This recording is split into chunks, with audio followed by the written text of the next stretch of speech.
Welcome to DubLife Diaries, the podcast where passion meets the open road. I'm Joe Person, your host and also a lifelong dubber. Buckle up because this ride is just beginning. This podcast is sponsored by Volksmania magazine. Good times, great cars, awesome Volksmaniacs. Visit Volksmania.com to learn more about this class-leading VW magazine. Welcome back to DubLife Diaries. Today's guest is a guy whose passion for Volkswagens goes back to sneaking out of church to watch What You Gonna Do, Brother? Hulk Hogan. What's cool about that is, he lives right here in Clearwater, and his bar's 20 minutes from my house, right? Really? I've met Terry probably 30 times in my life. But anyway, this isn't about me. This is about you. So I just wanted to share that, though, because I thought it was kind of cool to see that in your past, sneaking out of church to watch Hulk Hogan. I'm like, hey, that's pretty cool. That guy's right up the road from me. So he taught himself how to drive a stick on a VW Rabbit, I believe, when he was 12. He's now the president of VW Enthusiasts of Colorado. He's a community leader, and he's a man who let Jesus take the wheel and says he built his current hot rod he's driving now. Let's welcome to the podcast, Mr. Grant Aslin. What's up, my brother? Hey, Joe. Thank you so much, man. That was an awesome intro. I appreciate that. Yeah, man. Of course. This is all about you, man. We're celebrating you. You got some pretty awesome accomplishments in the VW community. So when I say I want to connect with guys like you and guys that are in, and women in the Volkswagen community, this is exemplary. This is exactly who I'm looking for. Before we dive into some really awesome questions and a great episode, I do have a couple of sponsors that I want to shout out. Number one, Volksmania magazine, the flyest VW magazine on the face of the planet. If you are a U.S. subscriber, you can use DubLife 10. That's DUBLIFE, the number 10 at checkout, and you'll get 10% off your first subscription. www.volksmania.com. Check them out. Also, this episode is sponsored by Salty Dub. Now, one thing I want to mention this time is that we started a new group with Salty Dub on Facebook called Salty Dubbers. All right, Salty Dubbers, all one word. This is a nationwide gang of air-cooled addicts, classic VW dreamers, road trip warriors, rust whisperers, beachside cruisers. It don't matter if you're in a slam bug, a faded bus, or a pristine squareback. You've got some folks that are just like you here in this group. So check these guys out, www.saltydub.com. And again, that group on Facebook is Salty Dubbers. Last shout out, my buddy Dino Styles, Dino's Garage, DC Metro. Obviously, thank you for your support of the podcast. And if you're in the market for a Volkswagen mechanic, they say everybody needs a good Volkswagen mechanic. If you're in the DC metro area, check out Dino's Garage. Okay, my friend Grant, back to you, my brother, back to you. So, dude, tell me, how the hell did Volkswagens catch such a grip on you? Because they seem to be locked in on you. Joe, I don't know if it was because they were so popular when I was a kid, or if it was the shape, or if it was just a family thing, but Volkswagen make has always been my favorite car. My dad was a GM guy. My grandpa was a GM guy. Volkswagens were always part of the ensemble between somebody in the family. Yeah, those stories seem to run, back with us, those of us that are in the community.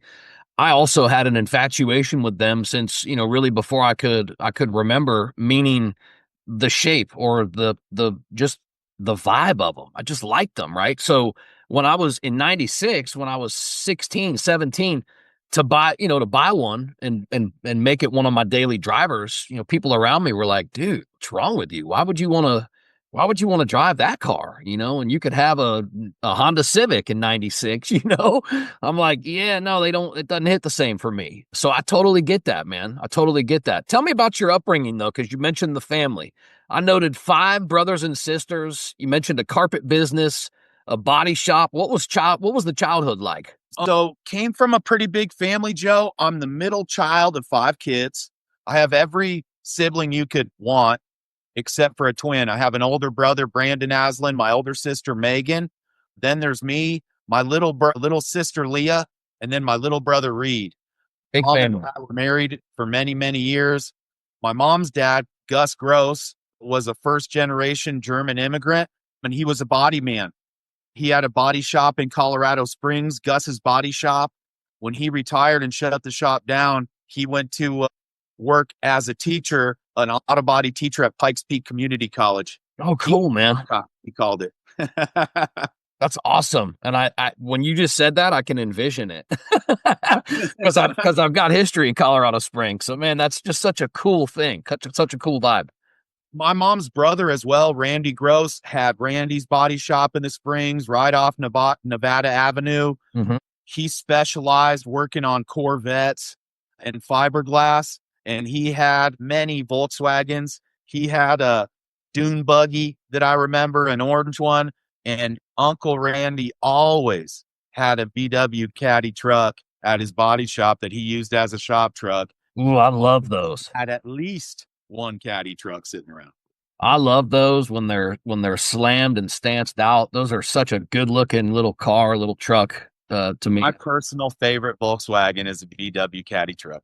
Is it really? Okay, cool, man. So tell me, man, out of your childhood coming up, when did the VW obsession really start for you? Young. It was, I mean, one of the first loves of my life.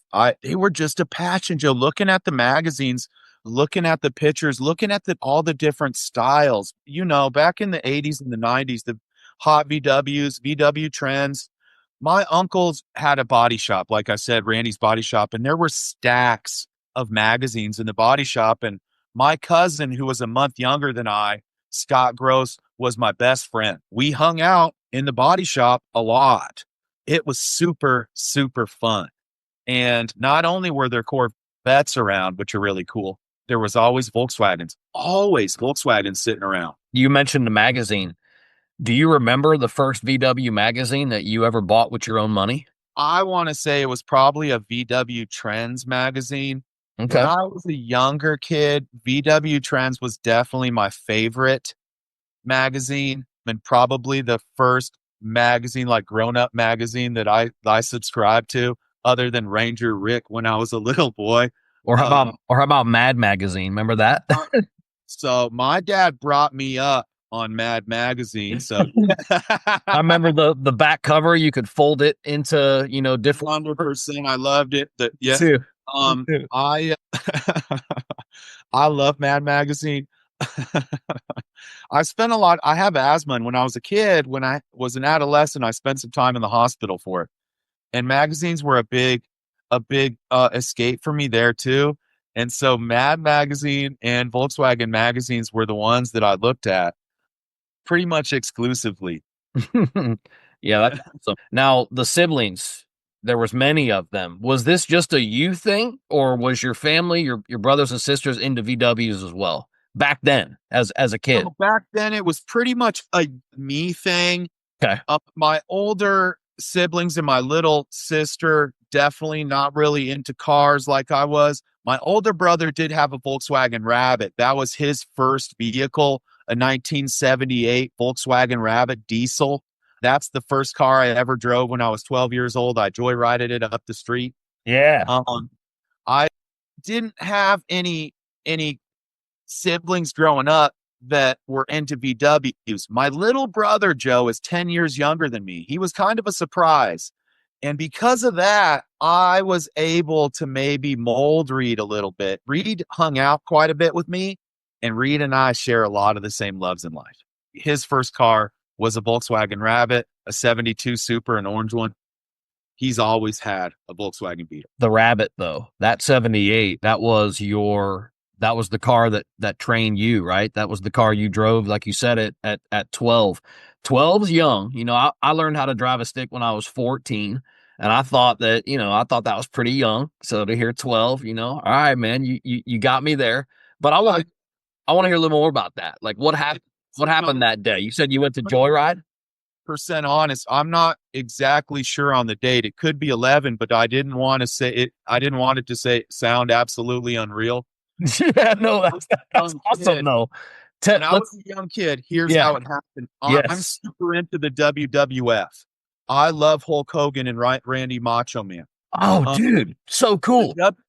the WWF comes on at 10 and is on till 11.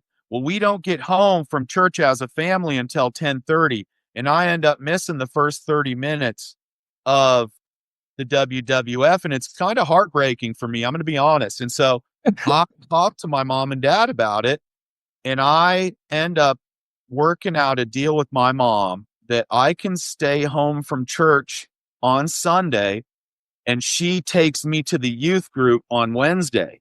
Professional sales right there, my friend. Professional It was sales. a fantastic deal. And honestly, because I was the young kid in the youth group, most of the kids in the youth group were a year, at least a year or two older than me. Not many of them were like sixth graders. And so it was cool. And I also got to stay home and be mischievous while the rest of the family was gone on Sundays. And like I said, I was part of a big family. I had a little sister, two older siblings, my parents. It was a community at the house, not a whole lot of alone time. And I got to drive my little brother's Rabbit around, or my older brother, rather. One day, I decide I'm going to take the Rabbit out. My brother parked his Rabbit in the rocks next to the house. I know kind of how the shift works. I know you got to push the shifter down and forward to get it into reverse. I know how a clutch works because I grew up around body shops and kind of moving cars around and riding mini bikes that my grandpa and my uncle built, and my cousin raced go-karts and shifter carts. So I knew the concept of a pedal. I put the Rabbit in reverse. I start the car. I get it out and kind of back it up eventually into the street and try and get it into first, Joe. And getting it into first wasn't as easy. I was just kind of, when you're trying to get a car going and you don't know how it's, I'm shaking in the car and the car won't go into gear. And I was sitting there sweating in that Rabbit in the middle of the street, thinking the neighbors were watching me, that I was definitely going to get busted, not be able to move the car, and my whole family would be pulling in from church and the Rabbit would be sitting in the street. But one thing about me, Joe, is I'm persistent. And so I just sat there and I worked that. I was like, well, it's either I figure it out or I'm busted. And eventually, I don't know how long it took me, Joe, 5, 10 minutes, 10 tries, 15 tries. But eventually I got that Rabbit into first gear. Okay. I scooted it up the hill. And I don't know how far I went the first time, maybe just up the block and around the corner. But eventually I managed to gain some confidence behind the wheel. And I was pretty little, but I would take my brother's Rabbit up to the corner, get out, walk across to 7-Eleven, get a Jolly Rancher for 10 or 15 cents. Yeah. Take the Rabbit back home. Bazooka gum for 5 cents. 100% Bazooka Joe was a big thing. Yes. It was a bottom level 7-Eleven event. It sure was. I remember those. They remember when they used to individually sell Rolos wrapped in gold? Yeah. Yeah. Like They would have like a bucket of them on the counter. Remember the Slurpee used to come with a toy that they would put in with their fingers? I don't remember that, but I remember Slurpees having like baseball cards on the bottom. Yeah, like, I remember those and stuff. Yeah. I remember those back in the day. I remember probably 82, 83 out on St. Pete Beach, that 7-Eleven out there. They used to put like, the little spiders or the, little plastic toys. And they, like a Cracker Jack box, basically. And they would throw it in the bottom of the cup, and they'd fill your Slurpee up. Oh man. Yeah. I don't think that didn't pass health code for much longer, I can imagine. I had a Slurpee addiction, Joe, for years. I pretty much just lived off Slurpees and beef jerky from 7-Eleven. What was the favorite flavor of Slurpee? Coke. Mine was wild cherry at the bottom, Coke on the top. Yeah. Yeah. I could do that. I think I did it the opposite though. Coke on the bottom and a little cherry on top. Yeah, dude. Your little brother. I know he caught the bug. I know you kind of already explained, that, but talk to me about his group that he runs right now. EPDC. Is that Eastern Plains Dub Club? Correct, Joe. Eastern Plains Dub Club. My little brother, Grant Aslin, and a guy named Dustin Blair. 2015. Eastern Plains Dub Club were the big guys in town for a lot of years. Reed and Dustin did events. They showed up.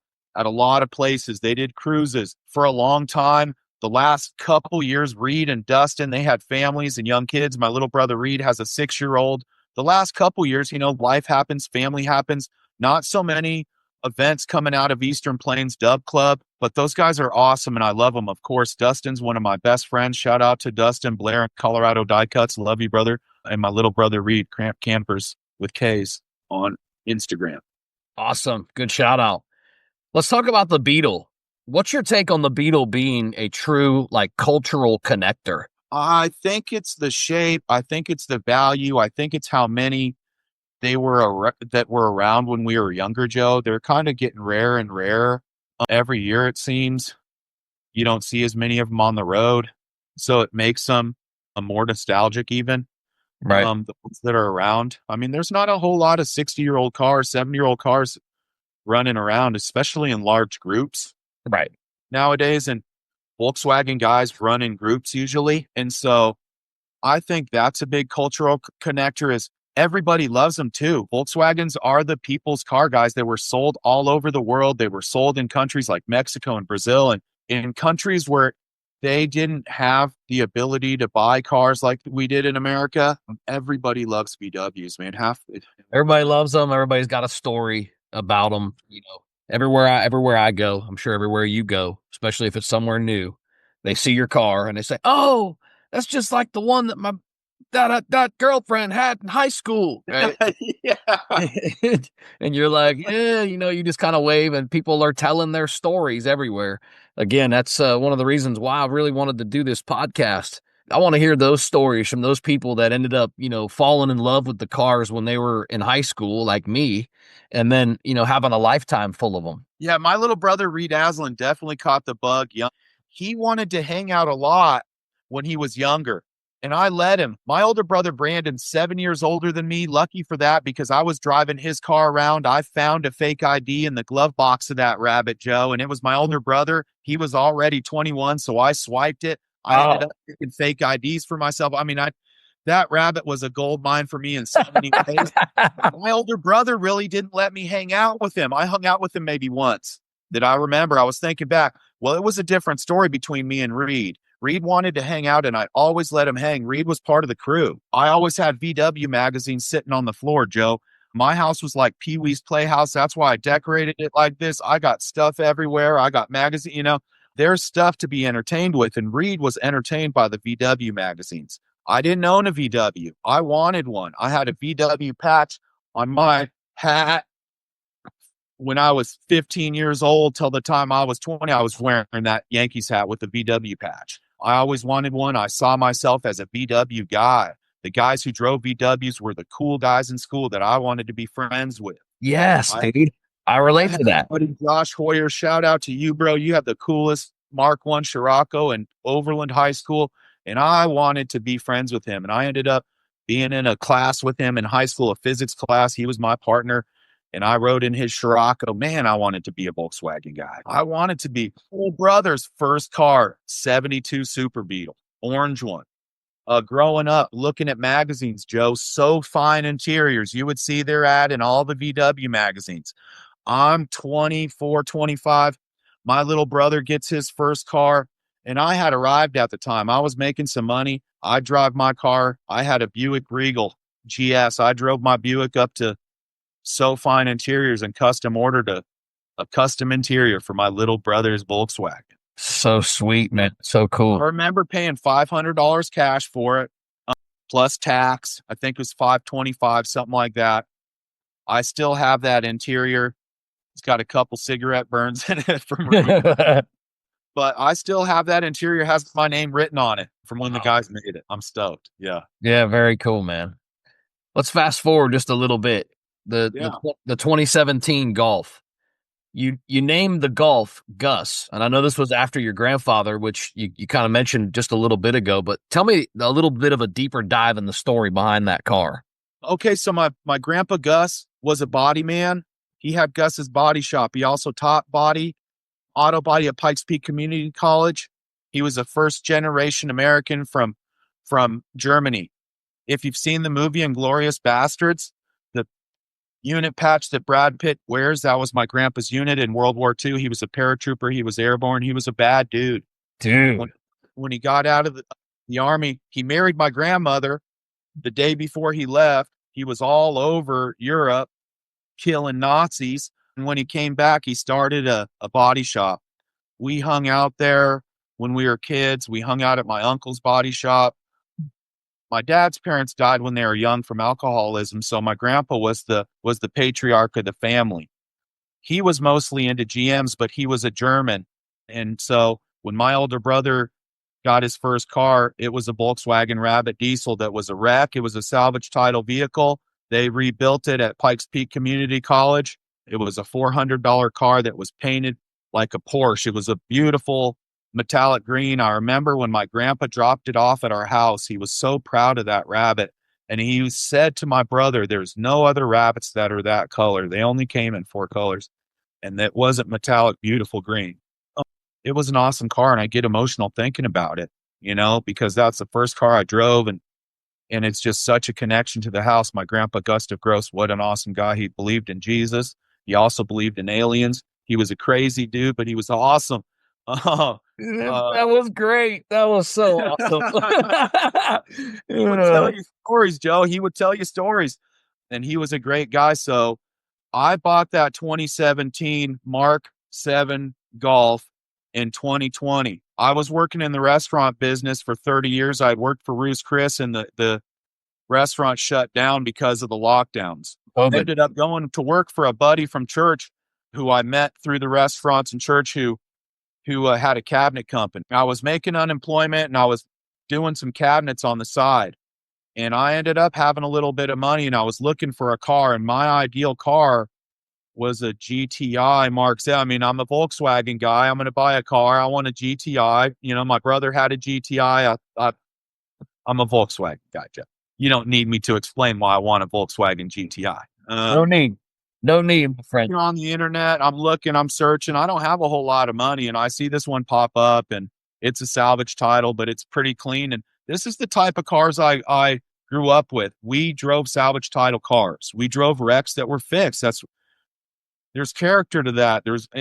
They were all good cars, Joe. They just were banged up. I want to touch on that because, I grew up being taught from like friends that were in the car business, like, hey, you avoid salvage titles. You're not going to be able to get the same insurance, and you're not going to just avoid them. Don't look.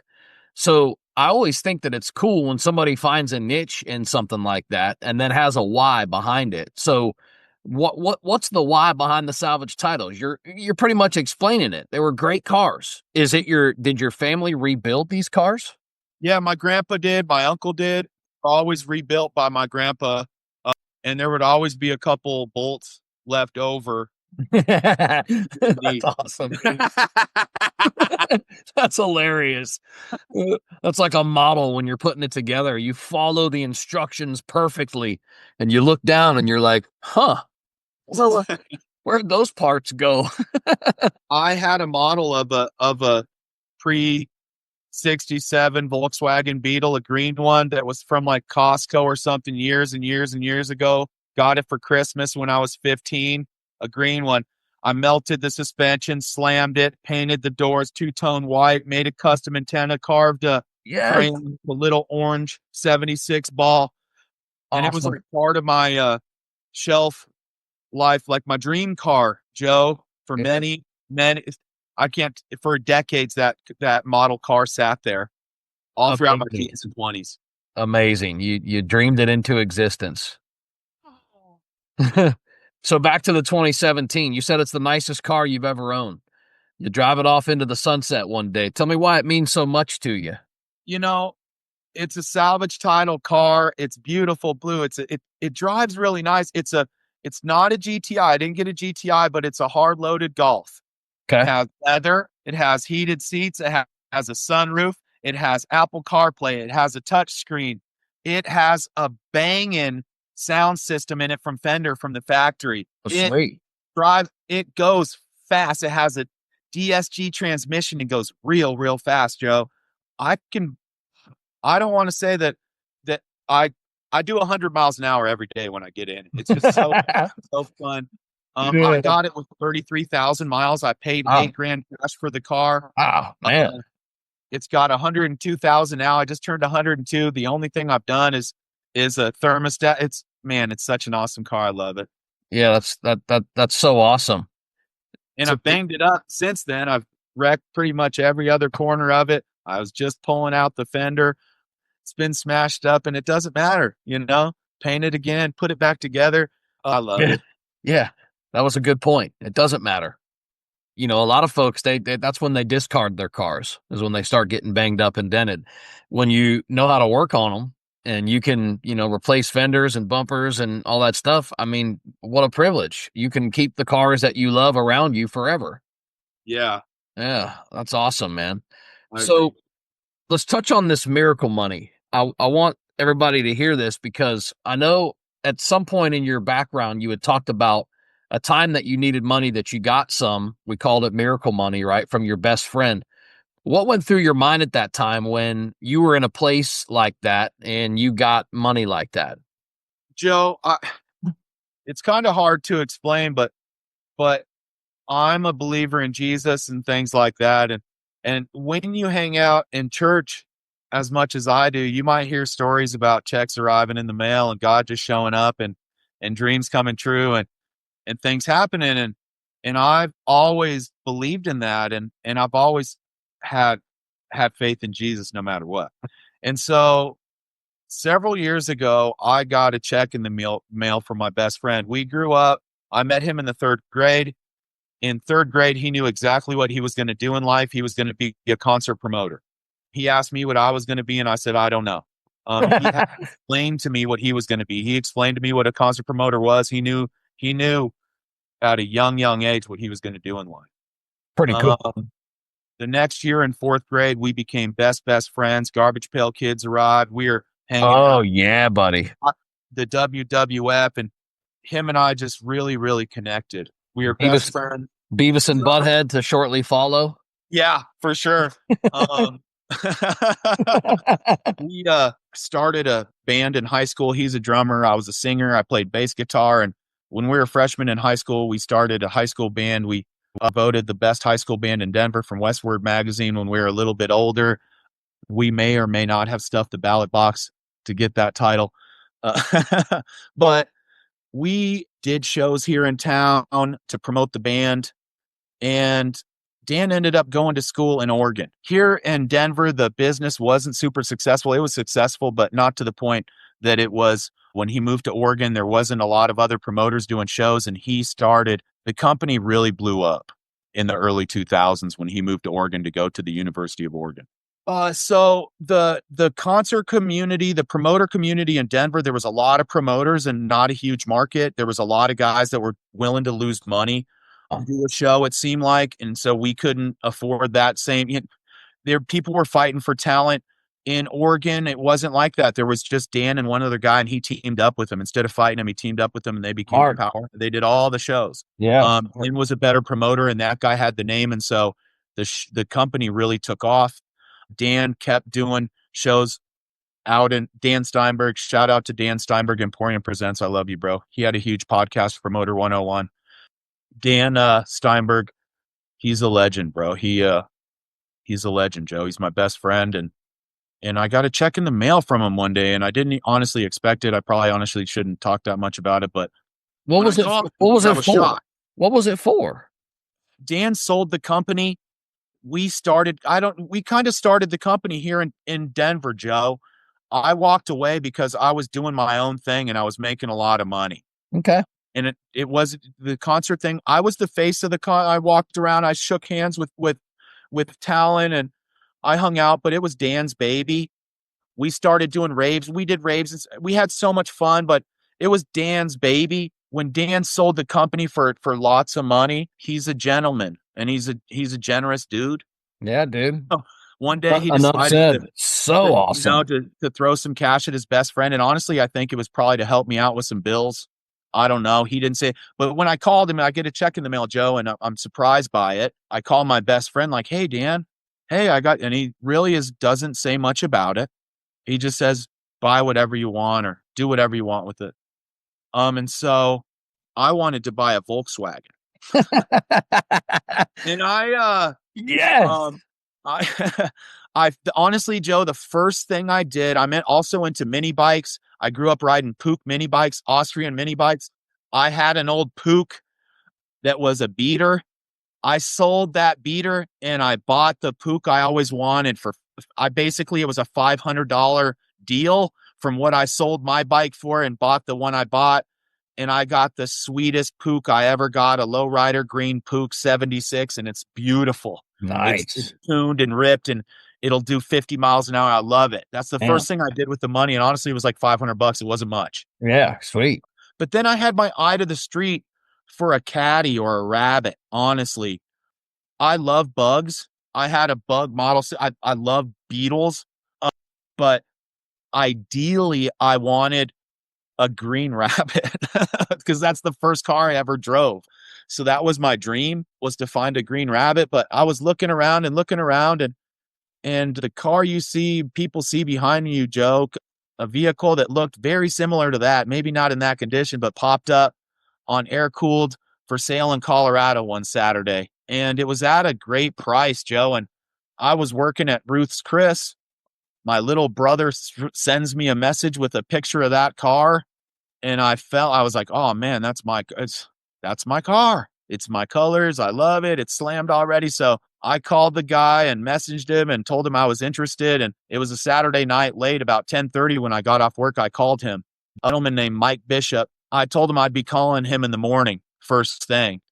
Joe, the next morning, first thing was 6:30 for me. And I called Mike Bishop and he said he was up and I said I was heading his way. He was half an hour across town. I did 140 miles an hour. And I got to Golden in about 21 minutes time. And when I pulled up, Joe, a guy behind me in a Volkswagen bay window pulling a Beetle was right behind me. And I waved at him and said, sorry, the car's already sold. Taking ownership, baby, as soon as I get there. I bought that Volkswagen Beetle sitting behind you with part of the money. I took it for a short test drive. The next day I went on the Monday to bring the check and take the car home. And when I got home, Mike Bishop called me, or I called him, and I don't think he expected the car to make it all the way to my house. He sounded surprised. He's like, did you make it home? And I did, Joe. I don't think he had the trust in that Beetle that I had in it from the start. Yeah. But I always had trust in that car. It made it across town. It was looking rough. It wasn't as shiny as it is. It didn't have bumpers. It had a pretty nice interior. This is the 65, right? Yeah, the one sitting behind you. Yeah. Yep. Okay. Just making sure. It's been buffed out since then. I've kind of went through the whole car. I bought bumpers for it first, redid all the brakes, redid the engine and carbs, and now the engine's been done again because there wasn't an engine bay seal in that car, and it was overheating. First year I got it quite a bit. I made buddies with a bunch of guys in town. You know how tight the VW community is. Oh yeah. And some of them are always super highly skilled mechanics. Yeah. You know? And it's like, dang, thanks. I love the community, man. Nothing better. Honestly, the car, when I got it, was a really great start. I loved it, and it's my favorite colors, green and orange wheels. I probably would never put orange wheels on a car if I built it, but Jesus built the car, and I love it, and it's just the way when I look at it behind you, it's perfect to me. Yeah, I'm gonna have you elaborate on that though, because you say Jesus built your hot rod. Tell me exactly what you mean by that. So this goes back to a song it's a band called Ministry from Chicago, Illinois. They're an industrial, like hard rock band I was into in high school. I'm still into them. Al Jorgensen's the lead singer, and they had a song in the 90s when I was in high school, Jesus Built My Hot Rod. It's kind of a goofy song, but I believe in Jesus. And when I pray and, oh God, when I look, I feel like God built it. Mike Bishop actually built that car. A bunch of guys from Volkswagen Enthusiasts of Colorado. Yeah. Before I ever hung out, Joe, I got video of them slamming that car. They did a rough job, and it's been done better now. It was already lowered when I got it. I put some adjustable spring plates on the back. I didn't do it, but a guy who's living in Florida now, I met him at Volkswagen. I don't know how I think we probably met online, Joe. And Conrad and I met here in Denver. He was a mechanic at New Vintage here in town. New Vintage is a Volkswagen parts and repair shop. I met a guy online and we started hanging out. He's a mechanic and he did a lot of work on my car. He put that engine bay seal on, and when he did that, he honestly totally redid my engine without me knowing it for a present. That car. Oh, wow. That's pretty awesome, man. I wish I could send you some pictures of what my engine looked like when it was overheating, and it was pretty rough. Conrad said he's going to replace this engine bay seal and put my my adjustable spring plates on the rear. Instead, he hooked you up. I get the car back. The engine's totally redone and painted. And oh, dude, man. How cool. Yeah, cool guys, bro. Yeah. Good work, Conrad. Good work. He's living down in Florida right now. Conrad's Mobile Mechanic on Instagram. Oh, yeah. What part of Florida? Do you know? He's in the Miami area, I believe. Okay. Right? I was just down in that area, just not too long ago. It's about 4 hours from me. I went down there. My son's a boxer. He did Golden Gloves in Fort Lauderdale. Good area, busy area, and a huge dub scene down there. Have you seen the stretched out thing? The orange stretched out thing? Yeah. That guy's in his club. The 6-door? Yeah. Yeah, dude. I just seen him. Miami Dubs. Yeah. He hangs out with that club. So something I saw on your Facebook when I was, doing my investigative approach was this Volkswagen's on the Green, which is where we're going to take the conversation now. The first time you rolled into Volkswagen's on the Green, tell me what that experience was like, because I seen the drone footage this year and all I got to say is, wow. Thank you so much. Rolling into Volkswagens on the Green for the first year in 2023 was a little different. It was at a different spot. Okay. It was at this old airport south of town called the Everett Airport. So it was a different location, but same feel. It was more country and there was a lot of pine trees coming around. There was a big, long driveway pulling up. A big gang of about 25 of us were coming out from Southeast Denver and Aurora. The club that we kind of hang out, the group of guys. There's a few clubs, but honestly, it's a group of guys that all hang out. Eastern Plains Dub Club, Volkswagen Enthusiasts of Colorado. Yeah. We kind of get together. It's all the same stuff. So we have a group of about 25 guys that meet at a Walgreens, and we're rolling in to Volkswagens on the Green 28 in 2023. And there's this huge winding drive. I'm a little bit of a crazy driver, Joe. So I threw a couple red lights back in the country because I know there's no cops. Some of the other guys who are a little bit, more sissy wouldn't do stuff like that. So I end up kind of in the front of the line, which is radical. I'm about 5 lines from the front of the group. There's some pictures that get taken when we're pulling in there from a guy named Aaron Childers that when I see it is like a dream come true. There's a picture I could show you. It's like an S-turn. There's about 15 or 20 dubs lined up. My car is right smack in the middle of like the sweet spot in the photo. And I see the photo the next day and it's after the day before. I was like, I couldn't believe it. You get this nostalgia feel like, wow, that's my car. I can't believe that this is such a beautiful shot. Thank you, Jesus. Like, how did this even happen? Dude, I just went through that. I'm not taking I'm not taking your thunder, but I have to tell you how I relate to that. We just did the V-Dubs on the Pier show, and it was the first car show allowed back on the new St. Pete Pier since its new construction. Now they used to do buses on the pier and Type 1s and Types 2s on the pier and Beetles on the pier, and they used to, back in the 90s into the early 2000s.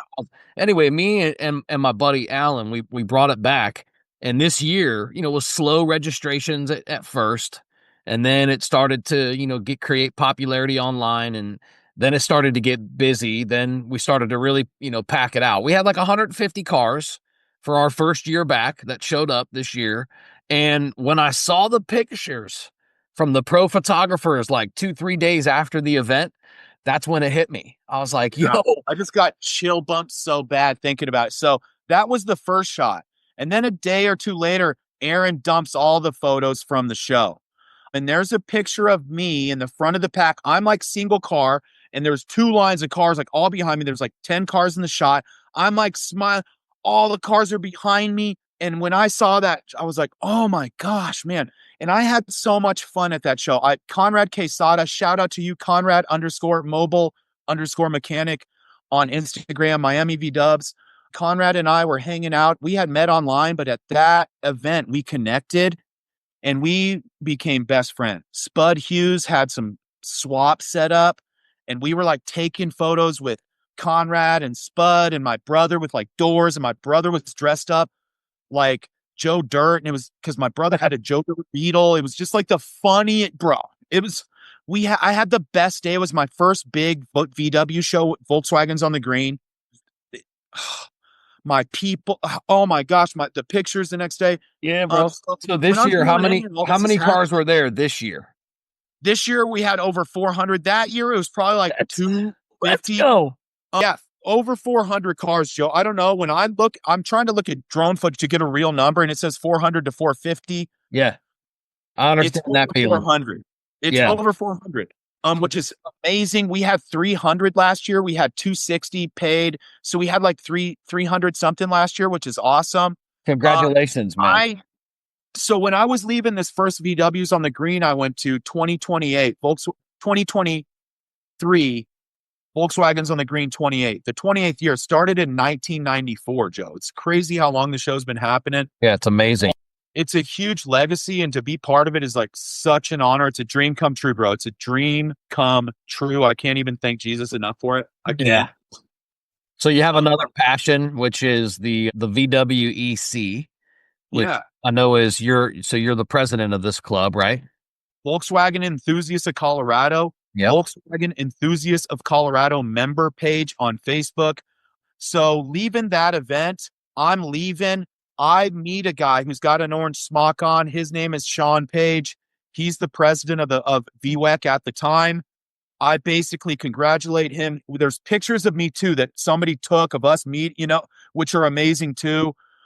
I'm like literally connecting to that guy like, hey, bro, this is amazing. I had so much fun. A month or two later, however long it was later, I see a Facebook post pop up. Hey, from the club.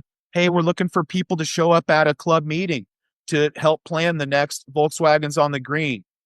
I've been part of HOAs. I've been part of business meetings. I was honestly in part of the recovery community for a long time. I got sober and was part of AA and clubs like that. And I helped run and organize meetings. I started meetings and it really gave me some experience running and organizing events in communities. Shout out to people getting sober. You're awesome. That's awesome, man. Yeah. So I show up at this meeting. Spud's there, a couple, old farts. We're talking about organizing Volkswagens on the Green 2024, number 29. I really start helping out. Sean Page, the president of the club, has had back surgery at the time. He's in a bad spot. He can't get out. So I kind of stepped up. I love doing events, and so I started putting on events. I put on a roller skate party. I run the HOA where I live, and I run the pool, and I throw a pool party every year. So I said, hey, can I throw a VW pool party? They're like, yeah, bro. I had a food truck with a VW on top of it. All my homies out here at the pool. Oh, yeah. Low rider ice cream truck. So much fun. Oh, yeah. Awesome. Had a cruise up to Bailey to the Coney Dog. We had a clinic at New Vintage where we did like a buyer's clinic, what to look for if you're buying an air cooled. It was on a weenie roast. We throw a lot of events, so much fun. And I love being creative. I love doing art and Facebook and social media. I love doing it, but it's just kind of a personal thing. And I'm helping run the club, and Bill, the treasurer and kind of the head honcho behind the club for the last few years. And I have kind of connected, and he's kind of showing me what to do. And I tell him, man, I hope I can be the president someday. That would be awesome, because it's like a dream come true, Joe. It's like, and he says to me, well, the president's the guy who acts like the president. Not only that, Joe, he says, I'm the treasurer. He says, and pretty soon you could be the treasurer too, and you could be in charge of the money. So that's even better. And honestly, it was like so flattering. Like, I don't care about the money, and honestly, I don't care about the title. It's just about the love. It's about getting out there and loving. it's a full-time job, definitely a part-timer. I put For in a sure. lot of work doing the events. Yeah. You know, if you've organized stuff, Yeah. it's so much work, Joe. And Oh, dude, it's nonstop. And I think you and I have a similar, I guess, personality in the aspect of pushing or forcing like a leadership role. So when I had a couple of opportunities recently in the last few years to take over V-dubs over the Skyway, which me and my buddy Alan stepped into a ride that had gone away post COVID, didn't come back. They tried to resurrect it. We came back for the 25th year and one convoy going over the Skyway Bridge, which was insane. The line was over 2 miles long. And then this pier show that we're working on also, since the mid 90s, it's been something. So there again, one of the reasons why Alan and I clicked is because he appreciates that about my personality. He's like, hey, I'm just going to let this guy do his thing. That's what it's evolved into for you as well, because you have a way about yourself, or you're just a get her done type. So hey, I appreciate that. I'm not always, I'm pretty lazy most of the time. I feel like a job's nothing but work half the time. Something you love. yeah, It's I it's easier for me. This is definitely something I love, and it's a dream come true. yeah, The that's awesome, man. W's I have right now, Joe, the first two VWs I've ever personally owned. But I've been a VW guy my whole life, and to have all this happen so fast to where at the last VWs on the Green was an awesome event. I was showing up for the club, but I didn't have a title. My official title was the whipping boy. Just showed up and did whatever I want. I moved ramps. I did whatever needed to Whatever be was done. needed. Yeah, Yeah, bro, because that's part of it. it I is. love people. I don't care who you are. I'm just here to help, and let's just make it and get her done. And That's it. See, get her done type. Told you. he asked me, Bill asked me, "Hey, Grant, would you do the award ceremony last year?" And so my daughter Rylan, who was 10 at the time, and I, Miss Volkswagens on the Green, my daughter Rylan and I did the award ceremony, and it was so much fun passing out the awards to people and seeing how excited people were. And I was kind of maybe a little bit of a politician that year and going around shaking people's hand, vote for my car. I really wanted to win, Joe. I had done some work on my car and gotten it to a point. I didn't win anything at Volkswagens on the Green 28. And even though I thought my car was cool, it was super rough. But at the next year, like I had done a lot, not personally, but Conrad Quesada and Brian Butts and myself, watching them mostly, did a lot of work on that car. And it became tits, bro. It became tits. It was a daily driver you could rip, and it would do 80 miles an hour and was an inch Oh off the yeah. ground. I mean, bro, it's sick. I mean, I love it. And I love custom as well. So, I know there's a couple sides of that fence, right? With the classic and custom. I really like these custom cars a lot. I've got a 74 thing. I want to slam it as low as it'll go, static at this point, yes. if I ever really, really want to do it the real awesome way, I'll put some, either some airbags or some type of, so I can really literally dump it and set it on the ground and then pull up a little bit so I can, limp away. I ever get money like that, heck yeah, that's the dream. And there's guys in town that have air on their cars. Yeah. He drives and builds the dopest cars in town, per my opinion. Uno Moss and El Chapo are his two bugs that I love. Oh, cool. Those cars are the sickest bugs on air. You could see his. I love that look, My man. car's adjustable in the Yeah. front, in the Right. rear, but it's static. Yeah. That's what I can't afford, Joe. Hey man, it's all good, man. It really is. Listen, honestly, my thing's not even lowered right now. So I get it. I need to do, in order to lower it, I've got to do a beam. And then if I'm going to do a beam, well, I might as well do the rest of the front end. Well, hold on. Now there's a couple of spots in the floors you got to fix, and then we got to do pour 15 on the floors. And then, well, hold on, there's another rust spot. So here's what I did. I said, you know what, man, I'm gonna get some wheels, some empty slots. I got them used off of my buddy down here. They're beautiful. They look great, and I'm just gonna drive it and enjoy it. And that's what I do. It's got a 1600. It runs like a top. My wife's got a 71 Gia. She loves that. We're gonna customize that a bit, but Look, man, I totally get it. I feel like that's the love, that's the culture. I'm always working on those cars. I'm always going to put stuff into them, put money, but it's going to be bits and pieces, and it's going to be when I can afford to. I got 5 kids. You My want car's something? low. I got a case from a guy, Eric Monroe, who's in the club, who I've become really good friends for, and all the parts for an engine. Another guy, Jeff Price, is going to help me build the engine. I want a Baja, honestly. Oh, There's a yeah. couple dudes in town, and one of the guys, Brian Butts, I mentioned, that helped me do a lot of work on my car, carbs and brakes, and pretty much anything that needs to be done, he can do. He's a mobile mechanic. Brian has a 69 lifted bug, like class 11 style, and it's green. It's so beautiful, Joe. He can go up trails and run over anything. Yeah, man, it's really cool. I can't do that. I want to Oh, be able to do that. yeah. So Yeah. I got this motor for free. Shout out to Eric Monroe. You're awesome, dude. I love you, bro. He's a big part of the VW community here in Colorado. He always shows up at events. Eric, he's got an awesome fastback, a bus, a sweet notch, and a sweet garage with a lift he lets me use. The dude's Oh, a yeah, dude. Look, gotta love that. Gotta love I got a bad back, so I love it when they have the lift. bro, and it's so close. It's a couple miles away. We put underglow on my car recently. All Nice. these guys just help each other out. Yeah. Love it, love it. Well, he told me one day at like the pool party, oh, I got a case of motor you can have. It's a bug motor. I don't need it.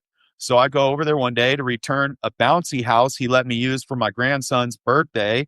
And I was like, well, what about that motor? And I kind of put him on the spot. Well, guess what? He came out, he coughed it up and gave me, oh, here you go. Dude gave me a free motor. Met another guy. Sweet. Yeah, met another guy named Jeff Price that has the sweetest oval built out Casa or whatever, sweet speed bug oval that's going to help me build the motor. So all these gentlemen stepping up to help a broke guy like me. Bro, that's the culture, man. It is. That's what I love so much about it. I want to go back to your kids because you were talking about your daughter helping you give the awards out. I know there's 2 daughters, 2 grandsons. What do the kids collectively think of VW life? I think I can only really speak for myself. Okay. Seeing the smiles on the kids' faces, I just feel like who wouldn't want a pop who's part of a cool community, who's all the people are like, we all have kids and all the kids are friends. I've got a picture from last Father's Day, a little meet where all of our kids are around one of my homegirls, Sarah's bug. And dude, that picture, Joe, like that's what it's all about for me, is like not the friends I've made, but it's a generational thing, bro. Like our kids are friends, and like I'll see Sarah and she's like, is Ryle in there? Like she doesn't even care about me. It's because her daughter's there and her daughter wants to see my daughter. Love it. I'm a graffiti artist. I do graffiti every day. I've been doing graffiti every day forever. I draw lunch bags for my daughter Rylan every day. I'll send her to school with a cool lunch bag that says has graffiti on it. Well, I did one after Volkswagens on the Green that said Volkswagens on the Green Queen. She kept that one, bro. She tosses that one is sitting on her dresser. So I feel like there's something special there, you know? Yeah. Hey, here in St. Pete, there's a local artist here, a family. They're brothers. They're also pretty well known for graffiti artists, but they're called the Vitale Bros. Vitale. They actually, I went to high school with Joey, which was one of the younger brothers. And as we grew up, I noticed they started doing murals all over town. And they're like one of the biggest and most popular mural artists here in town. And we have a shitload of murals in this town in St. Petersburg. You can look that up. But yeah, check those guys out. Real recognize real. They're great, talented artists, man. So I think you'd see some cool stuff there for sure. Yeah. All right. I got some rapid fire style question. Favorite VW model of all time? I think I know what it is, but go ahead. I'm gonna have to go caddy truck. Yeah, that's what I figured. Caddy truck. If I had to pick a water cooled Corrado. Okay. Yeah. All right. Let's go. Most overrated VW of all time. Most overrated. Joe, I could sit here and think about this question forever, and I just don't. It's a trick question. There's no overrated VWs. They're all underrated. That's the appeal of these cars is they're underrated. You can buy one cheap, and then they drive forever. All right. Yeah. Oh, go ahead. Go ahead. Well, I had to come up with like maybe Jesse's Jetta if he lost in Fast and Furious. Maybe that was Jesse's Jetta is like one of the dopest Volkswagens of all time. Right. So it can't be Jesse's. It's a trick question. Okay. I'll take that. For you in your past, the worst clutch smell moment. Oh man, it's probably the first time I ever drove, Joe. I was burning that clutch and that rabbit trying to figure her out. It might be one of the few times I've burned a clutch. Probably not, but I haven't replaced a lot of clutches in my life. I know how to drive, Joe. Yeah. Yeah. You learned at a young age. Taught myself, and honestly, I taught myself. Yeah. Yeah, I did. One mod that you'll never do. I will never put one of those little air scoops on a hood or the little Buick fake vents on the side. Okay. Colors. 2 colors that come up with you. You got to pick one. Java green or orange? Java green for sure. Java green for sure. All right. How about most underrated car culture city? It's got to be Denver, bro. If you see the last Volkswagens on the green, you saw it. I did. I'm coming. Buddy Matt can shoot shot. Shout out to Matt Neal on Facebook and Matt_can_shoot on Instagram. I saw a video he shot of a meet out in Aurora Cars and Shakes. And it was so dope seeing my car from the sky that I just reached out to the guy and I was like, hey, bro, I put on a VW event. Would you mind coming out? And he's like, yeah. And last year he came out to Volkswagens on the green. And the next day when he dropped his vids, it just made my heart gush seeing him. He came out this year and shot a couple videos and the event was just massive. Massive. It was so, I'm coming. Thousands of people, bro. I'm going to have my podcast set up out there next year. I'm coming. You're talking about sponsors and how hard it is and trying to get sponsors. And we've got sponsors that have been on board for years, but it's hard getting new sponsors. And I got a couple new ones this year, which are awesome. Randy's Custom Builders out of Longmont. Shout out to Randy. Shout out to Ryan down at Castle Rock Tattoo and Laser Removal in Castle Rock. Those are my boys that I run with. And they sponsored the event this year, which is awesome. A lot of returning sponsors. Joe, we spent like $2,000 on toilets this year.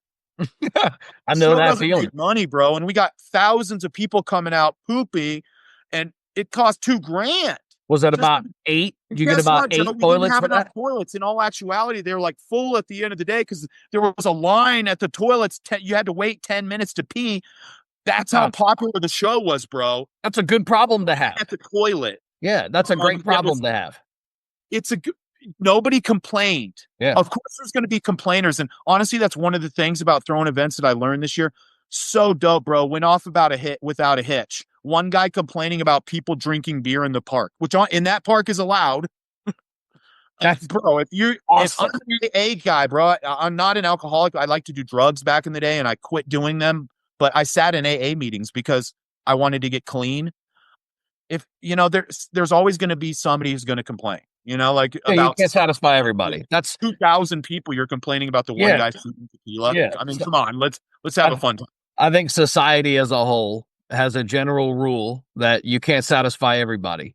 Yeah. So sometimes they run across, they come across our paths and, I like to yes them, which is yes. Thank you. Oh. Yes. I appreciate the feedback. Yes. Ooh. You got it. Yep. You're well heard. Gotcha. Thank you. Yes. That's it, bro. Yes. Away. Thank you. All right. Cruise night or wrench night? Wrench, bro, for sure. You can only cruise so long before you got a wrench, right? Wrenching's very important. And especially for a guy like me, who's a shade tree mechanic, I'm not super mechanically inclined. I'm not either. My cousins were. My little brother is more than me. My dad was. So when my dad was doing brake jobs and stuff, I sat around and watched. Yeah. But I'm a dummy, bro. I don't like doing it. It's important. When we've done clinics, I love it, dude. You learn something. You're right, though. It's important. I watched my dad do brake jobs, and now I can do them. And before my dad died, when my mom's truck needed brake job, I was flattered when he brought her Buick over here and I could do brakes for my pop. You know, Man, dude, my full older brother circle. was like, "Dad taught you to do brakes?" And I was like, "No, I actually asked Dad how to do brakes because Dad was doing brakes one day." And I was like, "Hey, Pop, what you doing?" That's Uh, man. so yeah, Yeah, so I agree with you though. I'm not the most mechanically inclined, but it is a true, especially on these cars, you have to really understand them. Even if you're going to pay somebody else to do the work, you still need to know them because there's always going to be a little something going on. You're going to get stuck somewhere. So yeah, dude, I have to agree with you wholeheartedly. What's one thing that every VW car enthusiast needs to hear? Jesus loves you, bro. Jesus loves you. Yeah. I love that. Thank you. One tool every VW person needs in their glove box. One tool, Those little jump boxes. a jump box. Yeah, So, little get one for 20-30 bucks on Amazon, bro. Save your ass. what's a question that nobody really thinks of asking you, but everyone should know about Grant? Just ask me how my day's going. Ask me if I need a hug. I love hugs, man. That's awesome, man. Hugs, not drugs, my friends. And honestly, dude, a good thing, Joe, is like I've had people in the past ask me, like, "Are you upset?" Da, da, da, da, da. Like in the past, that happened to me quite a bit, and I wasn't upset, and I think I just had like resting dick face. And lately, I've got the opposite where people are like, "Why are you smiling?"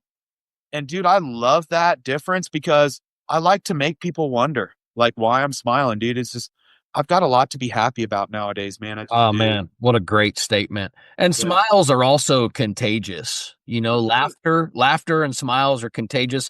And on the science side, it requires less energy in your life for your face to be happy than it does to be angry.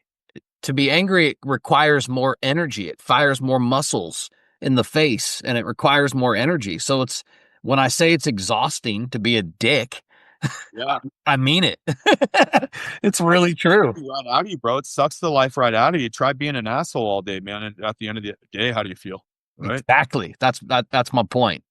Okay, so what's the biggest lesson you would say over your lifetime that Volkswagens and or the community has taught you? The biggest lesson, dude, is no matter how down I am, if I go hop in my bug, I don't have to go 1 mile before somebody is smiling and waving at me and doesn't care how I'm feeling, just loves my car. I don't know. Bro, let it go. Let it go. God has a plan for your life. Like, let it go. And if you have a Beetle and you're down, just go hop in it, dude, and take a spin around the block, man. It won't be too long before you got a smile on your face. Amazing. Any advice that you'd like to give anybody in the VW community or outside of it that might be thinking about getting into the VW community? Maybe they hear this episode and they're inspired by you out in Colorado, or maybe somebody's inspired to start shows because of what they just heard, from you. Any advice that you'd give somebody looking to get into this scene? Yeah, if you're looking to get into the scene, we're always looking for volunteers and help. We throw club parties, and we're going to have one soon where we're going to start planning Volkswagens on the Green 31. This year was huge. Next year, even more people are going to want to be a part of it. So if you have a desire to be a part of the Volkswagen community, definitely hit up the Volkswagen Enthusiasts of Colorado member page. You can get on our website, go vwec.org. You can connect with us, you can volunteer and join up with a really huge group. There's 2,000 members. We have 400 cars at our show. We typically have at least 25 to 30 cars show up at all the events that I throw that are like feeder events, if not more. It's super fun and there's a lot of fun. I want to come. I'm going to have the podcast set up next year for 31. I'm going to have the podcast out there. I can't miss that, man. Those drone shots, I got to be there. I got to see that. And I love Colorado, dude. It's my heart, I'm here. I'm born and raised here. But like I said in the beginning, I spent 12 years of my life there. 2 of my kids born there. My mom's down in Canyon City. My sister's in Denver. I've just got, many pieces of my life that are right there in Colorado Springs. So, flown out of that Denver airport. Geography is a state of mind, Joe. If you can be happy anywhere, you can be happy anywhere. That's right, brother. If you visit Colorado, you will find out how amazingly spoiled we are here.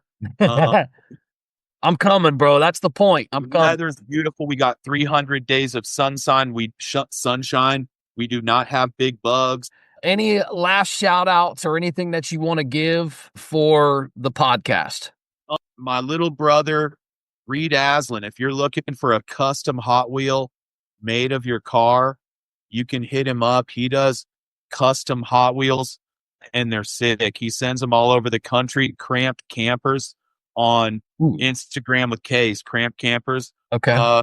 Also, if you're looking for art of your car, my buddy Micah Claycamp, Micah Doodles, he's super awesome. This is my car and my poop that Micah did. Micah cool, man. Facebook. If you've heard of Cartoons Magazine, he's their lead drawer. He draws live for them every Monday. He's part of my car club. Micah Claycamp. He's awesome, guys. His art is fantastic. If you want to get a drawing done of your stuff, hit up Micah Doodles. And that's a wrap for this episode of DubLife Diaries. Thanks for riding along with us and diving into these incredible stories of the people in the dubs that drive their dreams. If you love today's episode, don't forget to subscribe or hit that follow button so you never miss an adventure. Do you have a story to tell or know somebody else who's living the dub life? Awesome! Reach out to us. You can find us on all socials at DubLife Diaries or shoot me an email. I'm not hard to find. DubLifeDiaries@gmail.com. Until next time, keep the engines humming and the wheels turning, and always follow the road that inspires you. This is Joe Person. I'm signing off. I'll catch you on the next ride.